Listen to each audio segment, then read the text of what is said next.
Jeremiah Owusu-Koramoah is one of them. So the next steps for JOK, a higher snap count. 2023 logged 756 total snaps. Guys like Fred Warner, Roquan Smith, Bobby Wagner, all over 1,000.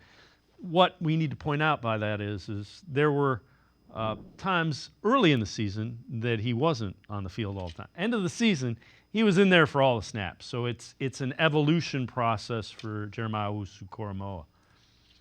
Yeah, and if you look at the names on that list of players that he needs to be on that snap count with Fred Warner, Roquan Smith, of the guys who play that really high level number of snaps, that's the level he's looking to crack. That's the echelon of linebacker he's looking to join. So yeah, I agree. It's part of the responsibilities of being a linebacker. When you only use two guys, you want to be one of those two guys.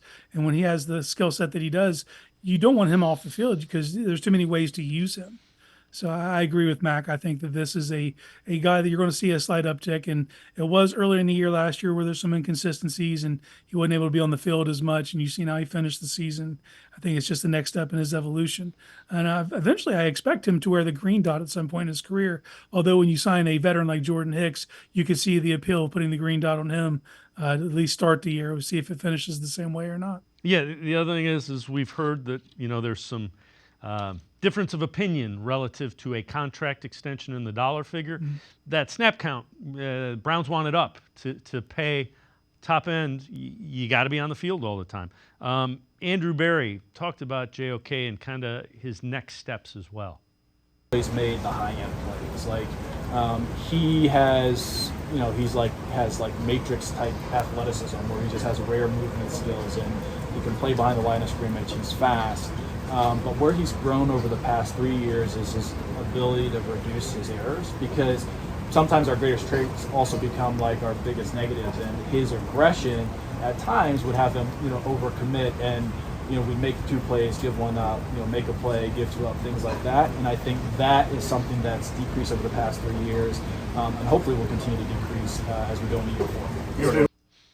And really, when that and we saw that in the last year, if that continues, now you got a Pro Bowl linebacker, and you're gonna have to pay him. And you know what? Andrew Berry and the Browns will write that check every day of the week if he produces at that level. Yeah, and it comes down to his ability to diagnose and click and close close on plays, and you saw it. You saw what it evolved into last year. And to Andrew Berry's point, there were times, especially early in his career, where he would kind of get fooled and see something and react too quickly to it. But because of his natural movement abilities, he doesn't have to do that. He can literally diagnose and then do it, as opposed to trying to be one step ahead. He can see it and then just go make it happen because he has the best movement skills of any linebacker in the NFL. Now he gives up a little bit of size to make that happen, but he is so uberly athletic that he has that ability to do. And it's like Barry said, it's almost Matrix-like.